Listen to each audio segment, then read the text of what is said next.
Ma'asyiral muslimin yang dimuliakan Allah Subhanahu wa taala.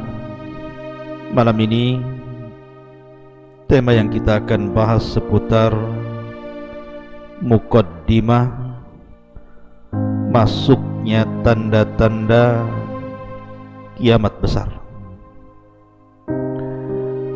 Apabila ini muncul, maka tanda kiamat besar akan muncul setelahnya dan tidak akan bisa dihentikan sampai kiamat dibangkitkan.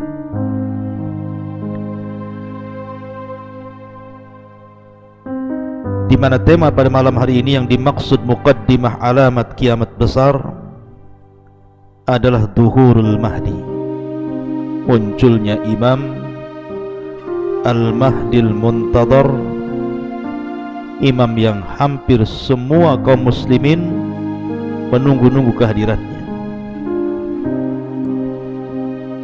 Dia bukan seorang nabi dan dia tidak memiliki mukjizat serta keanehan-keanehan, akan tetapi kemuliaannya ditunggu setiap manusia dan dirindukan kemunculannya.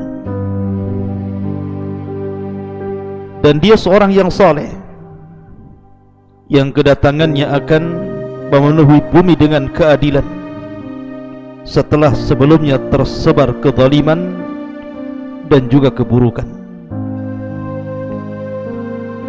Dan dia orang nomor 5 dari 4 penguasa dunia setelah Dzulqarnain, kemudian Sulaiman, kemudian Namrud, kemudian Bukhtun Nasr. Maka Al-Mahdil Muntadhar Muhammad ibn Abdullah adalah orang kelima yang akan menguasai dunia di akhir zaman. Bagaimana kisahnya? Ma'asyiral muslimin yang dimuliakan Allah Subhanahu wa taala, kalau kita melihat hadis-hadis Nabi sallallahu alaihi wasallam seputar Al-Mahdi, kemunculannya dan sepak terjangnya, banyak sebagian orang jahil mengingkari hadis-hadis itu. Mereka mengatakan kalau sampai hadis ini diterima, maka akan membuka pintu lebar-lebar, orang-orang akan mengaku sebagai Imam Mahdi. Maka kita katakan bahwa hadis-hadis seputar Imam Mahdi itu mutawatir makna. Ya, sebagiannya ada yang dhaif, ada yang hasan, tetapi banyak yang sahih. Saking banyaknya sehingga ulama menyebutnya mutawatir makna. Ma'asyiral muslimin yang dimuliakan Allah Azza wa Jalla, tentu Nabi sallallahu alaihi wasallam paham bahwa kalau seandainya kabar tentang Al-Mahdi itu datang secara mutlak umum, bisa saja semua orang mengaku Imam Mahdi. Tapi Nabi sallallahu alaihi wasallam sudah berbicara berabad-abad yang silam tentang ciri-ciri Al-Imam Mahdi yang tidak ada pada siapapun yang mengaku sebagai Imam Mahdi, sehingga kita bisa membedakan mana Mahdi yang benar, mana Mahdi yang dusta. Kita teringat pada tahun 1980 atau 1979 tentang fitnah Juhaiman. Anda pernah mendengar fitnah Juhaiman? Terjadi di Saudi. Ketika itu ada 2 tokoh sentral yang mengepung dan menguasai Masjidil Haram. Hebatnya dia menguasai selama 2 minggu, sampai kerajaan Saudi sangat kewalahan menghadapi 2 tokoh ini. Pertama Juhaiman Al-Atyubi, dan yang kedua Muhammad ibn Abdullah Al-Qahtani. Jadi suatu ketika di musim haji pada tahun 1979, datang rombongan sekitar 200 orang masuk Masjidil Haram ketika manusia sedang sholat subuh. Dan jumlah jamaah haji itu ramai ketika itu. Yang sedang salat subuh di Masjidil Haram mungkin sekitar 50.000 orang. Tiba-tiba selesai salat, tiba-tiba orang yang namanya Juhaiman al-Atyubi ini datang ke depan, kemudian mendorong sang imam dan mengambil mic. Tiba-tiba kemudian dia berceramah tentang kedatangan Imam Mahdi. Spontan sebagian manusia kaget karena belum pernah terjadi di haram seperti ini. Tiba-tiba dia mengambil mic kemudian mengatakan bahwa Al-Mahdi yang ditunggu-tunggu telah hadir di sekitar kita. Kemudian menyuruh orang-orang yang ada di Masjidil Haram untuk berbaiat kepada Al-Mahdi yang disebut oleh Juhaiman al-Atyubi ini. Tiba-tiba selang beberapa waktu datanglah Abdullah atau Muhammad ibn Abdillah al-Qahtani yang dimaksud oleh Juhaiman al-Atyubi ini. Kata Juhaiman, lihatlah di hadapan kalian ada Al-Mahdi. Ciri-cirinya persis seperti yang disabdakan Nabi SAW. Kemudian dia mengambil tangannya dan berbaiat, disusul dengan para pengikutnya 12 orang ikut berbaiat.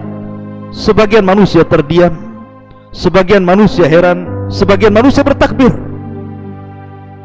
Ma'asyiral muslimin yang dimuliakan Allah Azza wa Jalla, tiba-tiba para pengikut Juhaiman ini datang membawa peti ke dalam Masjidil Haram. Rupanya ketika dibuka peti itu isinya senjata semuanya.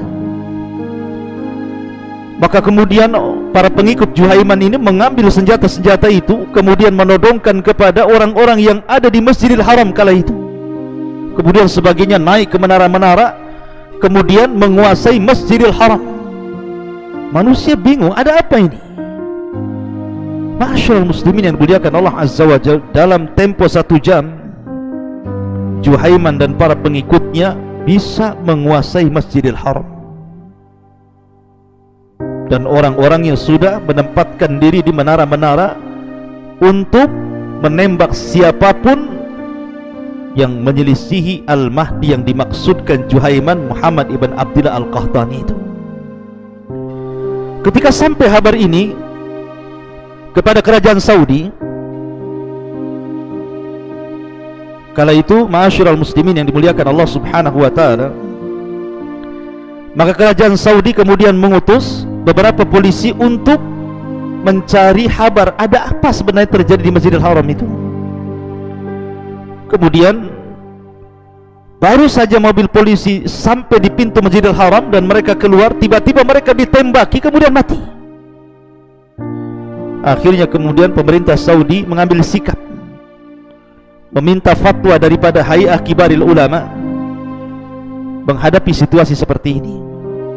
Maka keluarlah fatwa dari para ulama bahwa pemerintah membolehkan untuk menyerang balik kepada para teroris yang menguasai Masjidil Haram ini, karena mereka membahayakan nyawa jemaah haji dan sudah membunuh polisi-polisi yang hendak mencari kabar keberadaan mereka.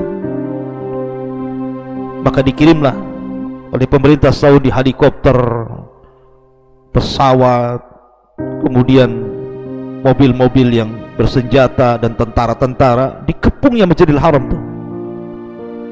Kemudian terjadi perang hebat antara pasukan Juhaiman dengan pasukan Saudi ini, sampai akhirnya kemudian banyak bangunan-bangunan yang rusak Masjidil Haram itu karena terdesak, karena dikepung dari atas dan dari bawah. Maka pasukan Juhaiman pun kemudian bersembunyi ke bawah Masjidil Haram, ke lorong-lorong yang ada di Masjidil Haram itu. Akhirnya kemudian oleh tentara Saudi dilempari gas-gas air mata, kemudian juga dilempari granat, sehingga akhirnya selama 2 minggu sebagian mereka mati karena tidak ada oksigen, sebagian mati karena kehabisan makanan sehingga tidak makan, sebagian mereka terpingsan. Akhirnya dengan cekatan selama 2 minggu pemerintah Saudi berhasil menguasai Masjidil Haram kembali dan menangkap 63 orang, kemudian dieksekusi. Salah satunya adalah Juhaiman. Ma'asyiral muslimin yang dimuliakan Allah Azza wa Jalla, sebenarnya Juhaiman ini dahulunya adalah tentara dari tentara Saudi, tetapi dia masuk ke oposisi yang selalu mengkritik pemerintah Saudi. Kemudian akhirnya dia pun membuat isu tentang keburukan pemerintah dengan memunculkan satu tokoh untuk dijadikan bahan pemberontakan kepada pemerintah Saudi dengan isu munculnya Al-Mahdi. Berjumpalah dia dengan Muhammad ibn Abdullah Al-Qahtani yang memang ciri-cirinya, fisiknya hampir mirip dengan yang disabdakan Nabi SAW.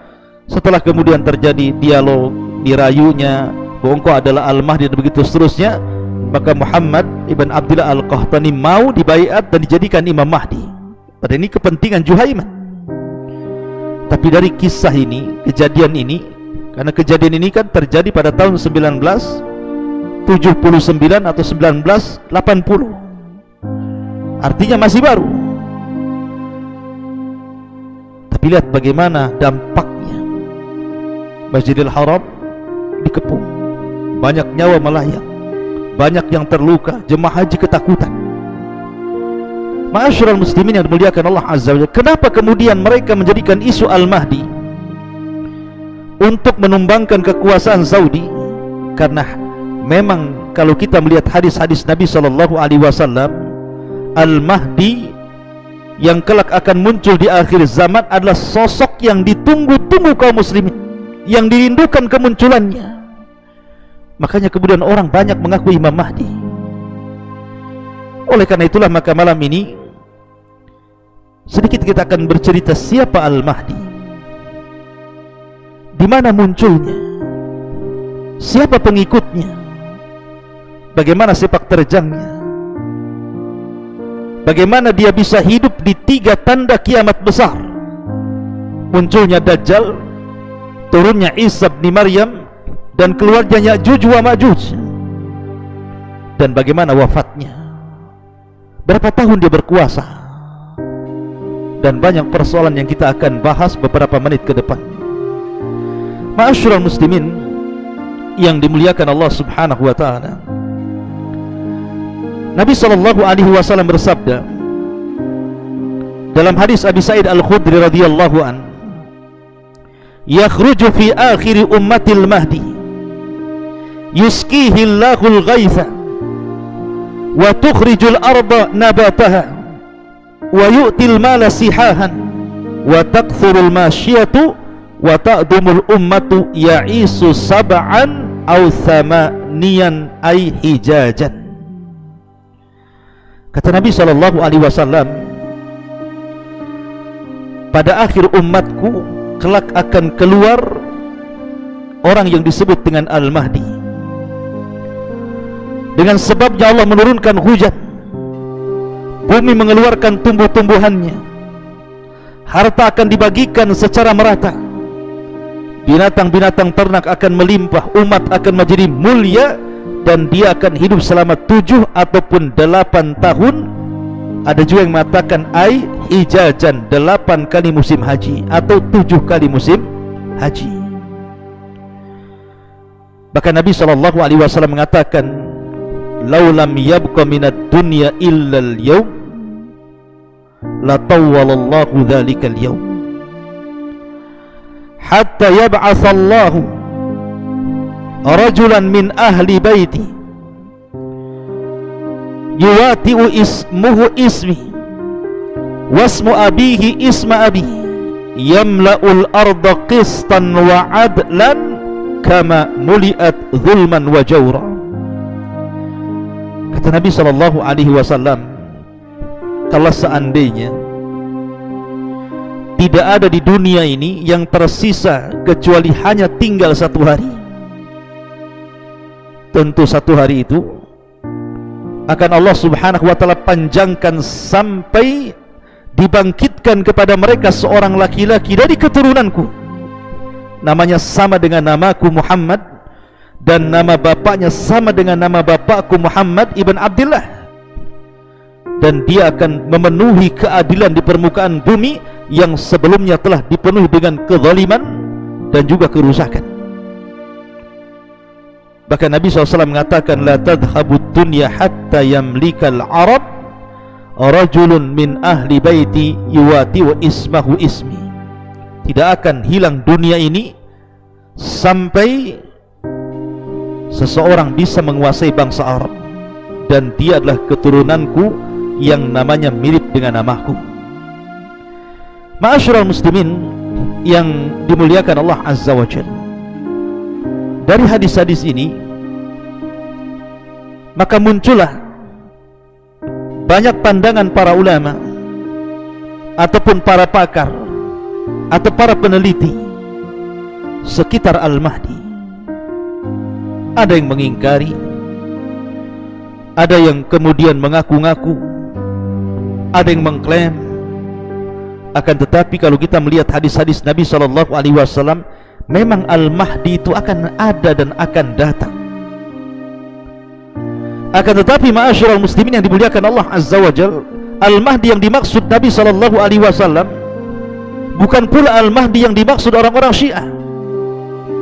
Kita ahli sunnah wal jamaah mengatakan bahwa namanya sama dengan nama Rasul Muhammad dan nama bapaknya sama dengan nama bapak Rasul, maksudnya Abdullah, namanya Muhammad ibn Abdullah. Tiba-tiba muncul nama yang menyelisih hadis Nabi SAW yang bernama Muhammad Hasan Al-Ashqari. Muhammad Hasan Al-Ashqari yang diklaim orang-orang Syiah ketika bayi karena takut dibunuh kemudian disembunyikan di sebuah gua di Sirdab, Irak. Kemudian dia akan bersama manusia, mengikuti manusia, dan akan terus bersama manusia sampai Allah akan keluarkan nanti di akhir zaman. Muhammad Hasan Al-Ashqari, keturunan Husain ibn Ali ibn Abi Talib. Maka kita katakan kisah tentang Muhammad Hasan Al-Ash'ari adalah kisah khurafat, bukan sebuah fakta atau yang sesuai dengan hadis Nabi SAW. Karena Imam Mahdi yang kita kehendaki adalah namanya Muhammad ibn Abdullah, dan dia Al-Hasani keturunan Hasan, Al-Alawi keturunan Ali bin Abi Talib radhiyallahu anhu. Dan sudah wajar bahwa Imam Mahdi itu keturunan Hasan, bukan keturunan Husain, karena ada sebabnya. Sebabnya adalah ketika Hasan berkuasa 6 bulan lamanya, menggantikan posisi ayahnya, dan dia Khulafaur Rasyidin yang terakhir menggenapkan angka 30 yang disabdakan Rasul. Dia serahkan kekuasaannya kepada Muawiyah sampai tahun itu disebut tahun jamaah. Maka sebagai balasan, al-jaza'u min jinsil amal, balasan itu disesuaikan dengan amalannya, jazaul ihsan ilal ihsan, maka keturunannya kelak akan diberikan kekuasaan yang mampu menguasai dunia. Muhammad ibn Abdullah Al-Hasani Al-Alawi dari keturunan Fatimah bintu Nabi sallallahu alaihi wasallam. Ma'asyiral muslimin yang dimuliakan Allah Subhanahu wa taala, Nabi sallallahu alaihi wasallam menyebutkan beberapa ciri yang disebutkan ciri fisik Imam Mahdi. Kata Nabi sallallahu alaihi wasallam, al-Mahdi minni ajlal jabhah aqnal anf yamla'ul arda qistan wa adlan kama muli'at dulman wa jawran yamliku sab'a sinin. Kata Nabi sallallahu alaihi wasallam, Al-Mahdi itu keturunanku, dahinya lebar, hidungnya mancung, memenuhi bumi dengan keadilan sebagaimana sebelumnya bumi sudah tersebar kezaliman dan keburukan, dan dia akan menguasai bumi selama 7 sinin, 7 tahun, dalam riwayat 8 tahun. Dan Allah Subhanahu wa taala akan memperbaiki Al-Mahdi itu dalam 1 malam. Al-Mahdi minna ahlal bait yuslihullahu fi lailatin. Al-Mahdi itu dari kami kalangan ahli bait, Allah perbaiki dalam 1 malam.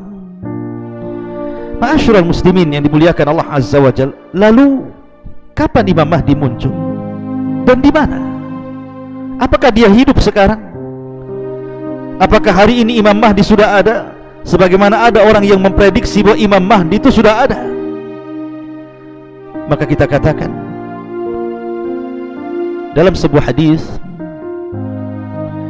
Nabi SAW bersabda,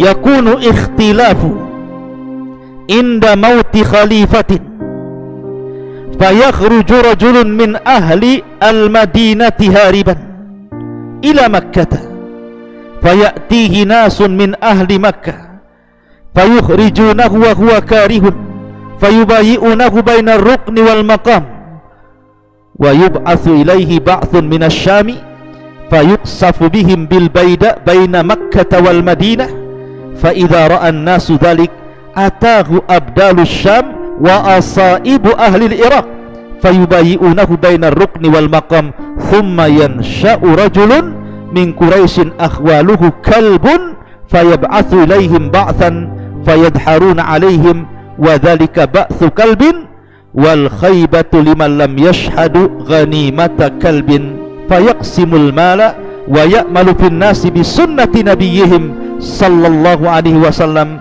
wa yulqil islamu bi jiranihi ilal ardi fayalbasu sab'a sinin thumma yutawaffa wa yusalla alaihi al-muslimun thumma yutawaffa wa yusalli alaihi al-muslimun. Perhatikan hadis ini.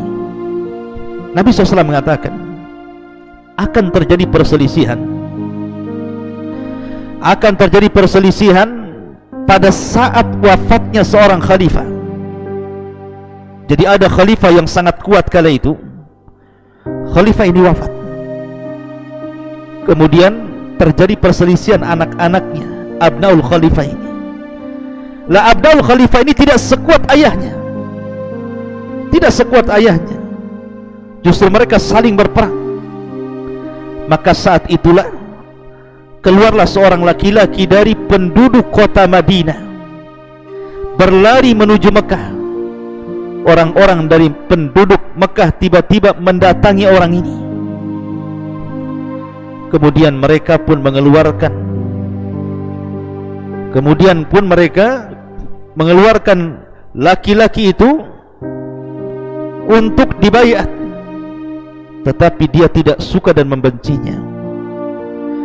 Kemudian mereka tetap membaiat dia di antara rukun Yamani dan makam Ibrahim. Kemudian dikirimlah kepadanya satu pasukan yang tidak suka ada seseorang yang dibaiat dan mengaku Imam Mahdi, dan pasukan itu datang dari arah Syam menuju Madinah. Tiba-tiba ketika sampai di sebuah tempat namanya Baida antara Mekah dan Madinah, Allah Subhanahu wa taala kirim gempa sehingga menenggelamkan mereka semua ke dalam bumi. Lalu tiba-tiba orang ramai melihat laki-laki itu didatangi oleh para abdal dari Syam dan kelompok-kelompok dari Irak. Kemudian mereka membaiatnya antara rukun Yamani dan makam Ibrahim. Kemudian muncullah seorang laki-laki dari pasukan. Kemudian pasukan itu pun mengalahkan mereka. Itu adalah pasukan suku Kalb, dan adalah suatu kerugian bagi sesiapa yang tidak mempersaksikan ghanimah dari Kalb.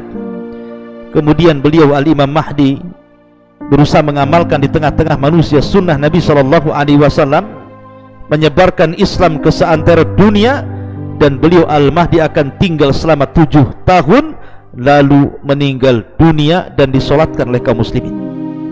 Hadis ini oleh sebagian para ulama ada yang mengatakan sahih dan ada yang melemahkannya, seperti Syekh Albani rahimahullahu ta'ala melemahkan hadis ini. Tapi sebagian ulama yang lain seperti Al-Imam Al-Haytami dalam kitabnya Majma'ul Zawaid mengatakan hadis ini diriwayatkan oleh Al-Imam At-Tabrani dalam Mu'jam Al-Awsat, dan para perawinya adalah para perawi hadis yang sahih. Baik, dari hadis ini kita tahu bahwa Imam Mahdi itu muncul di Mekah ataupun Madinah. Ma'asyiral muslimin yang dimuliakan Allah Subhanahu wa taala. Dan Imam Ibnu Katsir rahimahullah taala ketika menyebutkan hadis ini mengomentari bahwa wa yu'ayyidu bin nas atau wa yu'ayyadu bin nasi anna ahlal masyriqi yansurunahu, dan dikuatkan dengan nas yang jelas bahwa orang-orang yang datang dari timur Irak dan juga Syam, merekalah akan menjadi para penolong Al-Mahdil Muntadhar Muhammad ibn Abdullah Al-Hasani Al-Alawi min auladi Fatimata bintu Rasulillah sallallahu alaihi wa ala alihi wasallam. Ma'asyiral muslimin yang dimuliakan Allah Subhanahu wa taala, kita tahu bahwa ketika Imam Al-Mahdi membawa pasukan kemudian membuat kekuasaan dan berdirinya khalifah di Baitul Maqdis, maka Nabi SAW mengatakan imaratul Baitul Maqdis kharabu Yathrib. Ketika kekuasaan kaum muslimin tegak di Baitul Maqdis, maka robohlah kota Madinah dan semua akan terpusat di situ. Lah ketika itu maka Imam Al-Mahdi radhiyallahu an akan berusaha untuk memerangi orang-orang Nasrani yang sebelumnya telah terjadi perdamaian untuk memerangi kaum di belakang mereka, tapi kemudian mereka berkhianat dan terjadilah sebuah perang maha dahsyat yang sejarah itu menyebutnya dengan Malhamatul Kubra, perang yang maha dahsyat, dan tidak ada perang yang lebih dahsyat dibandingkan itu. Maka setelah terjadi perang maha dahsyat, akhirnya kemudian kaum muslimin bisa menguasai Konstantinia atau Konstantinopel, bahkan bisa menguasai sampai ke daratan Eropa. Maka mereka pun menyerbu sebuah daerah yang Nabi SAW menyebutnya daerah itu sebagiannya di daratan dan sebagiannya di lautan, dan daerah itu tidak diperangi dengan senjata. Daerah itu tidak diperangi dengan senjata, tetapi diperangi dengan lafaz la ilaha illallah. Subhanallah. Jadi ketika pasukan Al-Mahdi ini datang ke daerah itu, maka menghancurkan daerah itu tidak perlu dengan senjata, cukup dengan kalimat la ilaha illallah Allahu akbar, fayaskutu janibul akhar. Tiba-tiba negara sebelahnya hancur, roboh, gempa, dan juga daerah di sekitar yang lainnya ketika dibacakan la ilaha illallah Allahu akbar juga hancur. Lah ketika itulah muncul Dajjal. Ma'asyiral muslimin yang dimuliakan Allah Subhanahu wa taala, terjadi silang pendapat tentang masalah apakah Al-Mahdi ini sebelum menyerang Konstantinopel ini menyerang Romawi dulu ataukah menyerang Konstantinopel dulu. Maka dalam hadis Nabi SAW, Nabi SAW ditanya tentang antara dua negara ini. Ya Rasulullah, wahai Nabi SAW, ayyu madinatin tuftah awalan, kota mana yang lebih dahulu akan dibebaskan? Apakah Konstantinopel ataukah Rum, bangsa Romawi? Maka Nabi SAW mengatakan Madinah Herakli, yakni Konstantinopel. Jadi Konstantinopel akan jatuh ke tangan kaum muslimin yang sebelumnya dahulu pernah dikuasai oleh Muhammad Al-Fatih, dan nanti di akhir zaman akan dikuasai Al-Mahdil Muntadhar tanpa adanya pertumpahan darah. Cukup dengan lafaz la ilaha illallah Allahu akbar sudah jatuh negara itu. Ketika itulah maka sarakha sarikh, ada orang yang berteriak bahwa Dajjal telah muncul dan masuk ke rumah-rumah para pasukan yang ada di Syam. Ma'asyiral muslimin yang dimuliakan Allah Azza wa Jalla, dari sini bahwa munculnya Dajjal ada di zaman Imam Mahdi, dan Imam Mahdi inilah yang memuqaddimahi munculnya tanda dari tanda-tanda kiamat besar yang dimulai dengan khuruj ad-Dajjal, keluarnya Dajjal. Ma'asyiral muslimin yang dimuliakan Allah Subhanahu wa taala, dalam sebuah hadis ketika Nabi SAW menjelaskan bagaimana fitnah Dajjal, bahwa Dajjal ini memiliki kekuatan yang luar biasa, bahkan memiliki para pengikut yang luar biasa. Di antara para pengikut Dajjal adalah Yahudi Al-Asfahan. Yahudi Al-Asfahan yang disebutkan oleh para ulama, Yahudi Asfahan atau disebut dengan Yahudi Iran, itu akhtar al-Yahud fil alam, sejahat-jahatnya Yahudi di alam semesta, sebahaya-bahaya Yahudi di dunia itu namanya Yahudi Asfahan. Makanya wajar Nabi SAW langsung membuat nas dalam hadis Nabi SAW bahwa di akhir zaman Dajjal ini akan diikuti oleh 70.000 Yahudi Asfahan, karena mereka Yahudi paling buruk dan Yahudi paling jahat. Lalu kenapa pula kemudian Yahudi ini berkumpul di Iran? Kenapa pula tidak di Israel hari ini? Kenapa kemudian Dajjal harus ke Iran dan bergabung dengan orang-orang Yahudi Asfahan dan menjadi pemimpin mereka? Dan kapan Yahudi sampai ke Iran? Ma'asyiral muslimin yang dimuliakan Allah Azza wa Jalla, ada yang mengatakan bahwa Yahudi masuk Iran itu sudah lama, jauh sebelum penanggalan Masehi ada. Di zaman Bukhtun Nasr, ketika Yahudi menyerang Palestina dan menghancurkan kota sehancur-hancurnya, kemudian membawa orang-orang Yahudi menjadi tawanan ke Babil, Irak. Setelah bertahun-tahun, akhirnya kemudian Babil pun dihancurkan oleh orang-orang Furus, orang-orang Persia. Lah Babil ini akhirnya kalah dan hukumnya kemudian hukum Persia. Lah orang-orang Persia inilah yang kemudian membawa orang-orang Yahudi sampai di Iran. Dan sampai hari ini seolah-olah memang Nabi SAW sudah diberikan wahyu oleh Allah Azza wa Jalla, memang Yahudi akan ada di situ dan akan menjadi para pengikut Dajjal, karena memang sudah ada perkampungan Yahudi di Iran itu. Makanya kenapa antara Syiah dengan Yahudi itu ada erat kaitan, karena Syiah pun pendirinya adalah seorang Yahudi, Abdullah ibnu Sabah.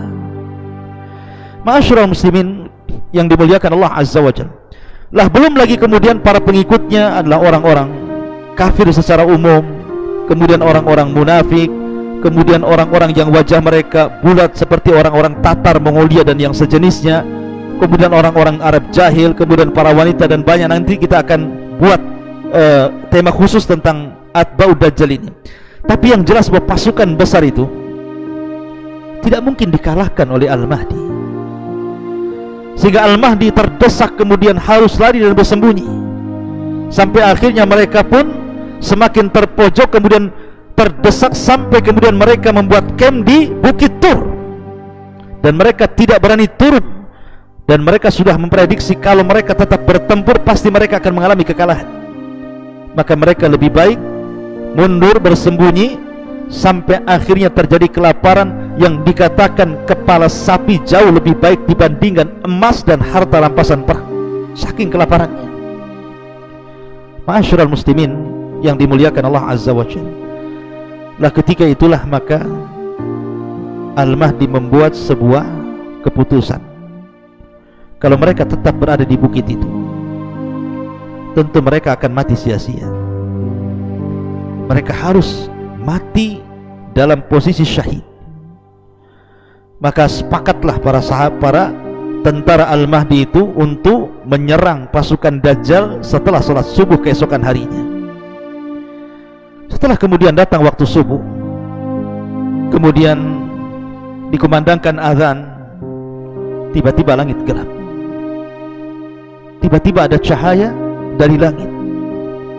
Rupanya mereka melihat dengan kedua mata mereka Isa bin Maryam turun diapit dengan dua malaikat, di mana rambutnya basah dan dia memiliki hawa di mulutnya yang akan membunuh setiap orang-orang kafir sejauh mata memandang. Turunlah Isa bin Maryam, kemudian bergabung dengan tentara Al-Mahdi Al-Muntadhar. Pertanyaannya, siapa yang memimpin perang? Siapa yang memimpin kaum muslimin kala itu? Al-Mahdi kah? ataukah Isa bin Maryam? Ma'asyiral muslimin yang dimuliakan Allah Azza wa Jalla, kita tahu bahwa ketika Isa turun, mereka siap-siap qomat dan hendak melaksanakan salat subuh. Isa sudah dikenal ciri-cirinya karena hadis-hadis Nabi sudah menjelaskannya, sehingga Al-Mahdi langsung kenal dan mengatakan, taqaddam ya ruhallah, silahkan wahai ruh Allah, Anda menjadi imam. Tapi Isa paham siapa dirinya, dia bukan seorang nabi lagi. Karena ketika dia diangkat di usia 33 tahun, kemudian diletakkan di langit oleh Allah Azza wa Jalla, terangkatlah nubuahnya, artinya sudah sempurna kenabiannya, sehingga ketika diangkat bukan lagi menjadi seorang nabi. Dan di akhir zaman dia turun bukan jadi seorang nabi, tapi memang ada tugas yang Allah Subhanahu wa ta'ala tugaskan kepada Isa. Pertama, membunuh Dajjal. Yang kedua, berhukum dengan hukum keadilan. Yang ketiga, mematahkan salib, membunuh babi, dan begitu seterusnya. Makanya dia tidak mau jadi imam karena akan memfitnah manusia. Dia tahu bahwa la nabiyya ba'di, kata Rasul, tidak ada nabi sepeninggalku. Kalau seandainya dia menjadi imam, maka orang-orang menyangkanya manusia ikut syariat Isa. Makanya Isa tidak jadi imam, Isa jadi makmum, dan yang menjadi imam adalah Al-Mahdil Muntadhar, supaya orang-orang tahu bahwa Isa ketika turun mengikuti syariat Nabi SAW dan tidak membawa syariat dirinya.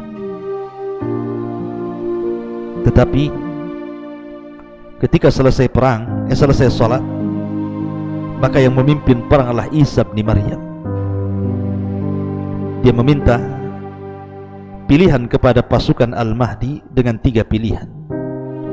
Setelah itu mengusap wajah-wajah mereka, dan tidak ada manusia paling bahagia kecuali orang yang diusap wajahnya oleh Isa bin Maryam, karena Isa memberitahu mereka akan kedudukan mereka di sorga. Berangkatlah pasukan ini. Kemudian ketika Isa melihat Dajjal, dan Isa memiliki hawa yang bisa membunuh orang-orang kafir sejauh mata memandang, Dajjal pun lari, dikejarnya sampai ketika tidak ada tempat kecuali sampai di Babil Lut.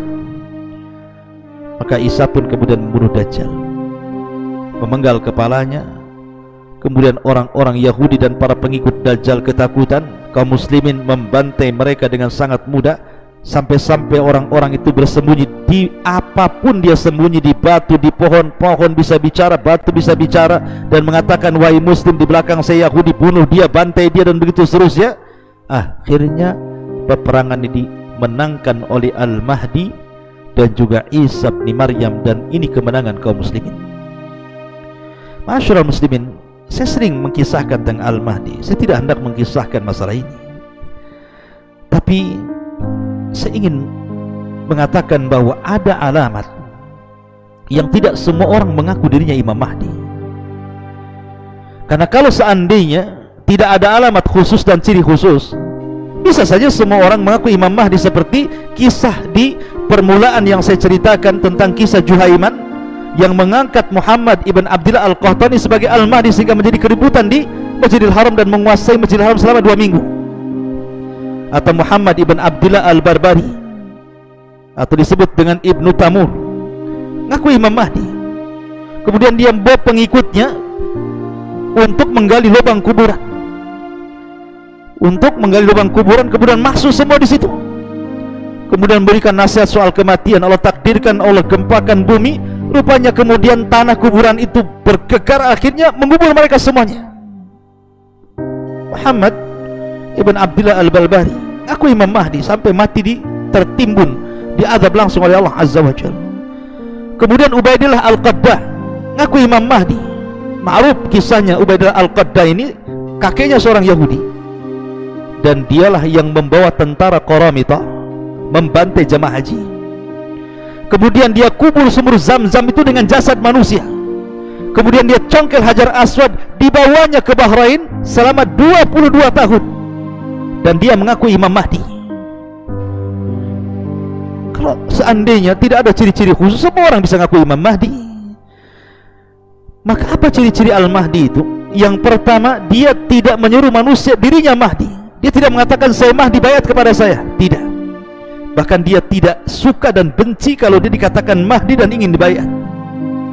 Yang kedua, namanya harus sama dengan nama Rasulullah, Muhammad atau Ahmad, dan nama bapaknya harus sama dengan nama bapak Rasul, Abdullah, Muhammad atau Ahmad ibn Abdullah. Kemudian nasabnya harus sampai kepada Hasan dan Husain, bukan Husain.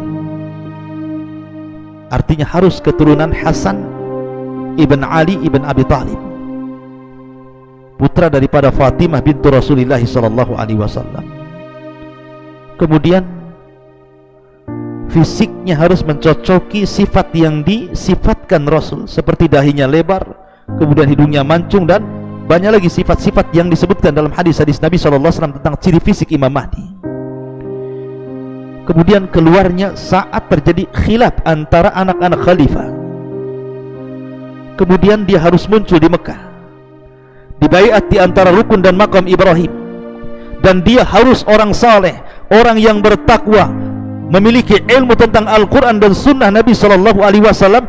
Dan sebelum kemunculannya, artinya sebelum banyak orang yang membaiatnya, terjadi gempa di Baidah yang menenggelamkan pasukan Syam yang hendak membunuh Al-Mahdi yang baru saja dibaiat di Mekah.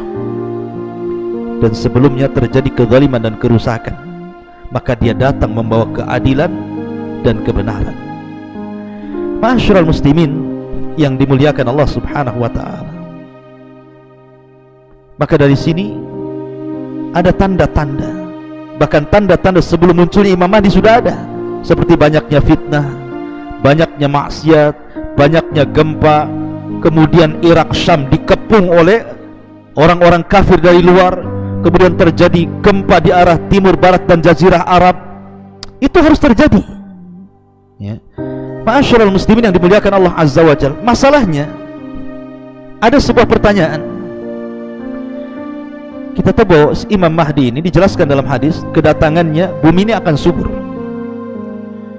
yuskil arda, di mana bumi akan subur, ternak akan banyak, buah-buahan akan melimpah, kemudian kehidupan akan diberkahi. Sementara Dajjal terbalik. Dajjal itu datang membawa kerusakan.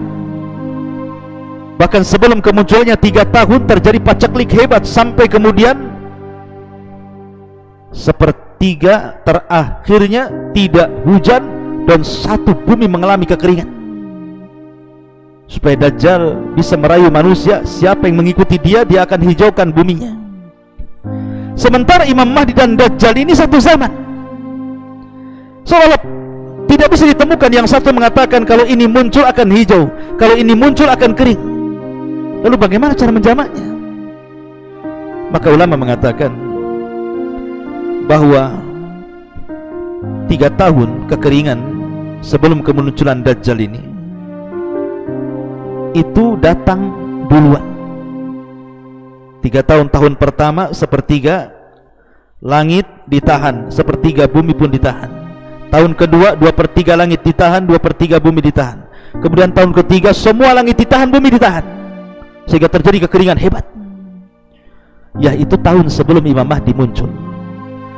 Tapi setelah Imam Mahdi muncul, maka bumi akan menjadi hijau, akan berkah, sampai akhirnya munculnya Dajjal, kemudian membawa kerusakan di permukaan bumi, keanehan macam-macam.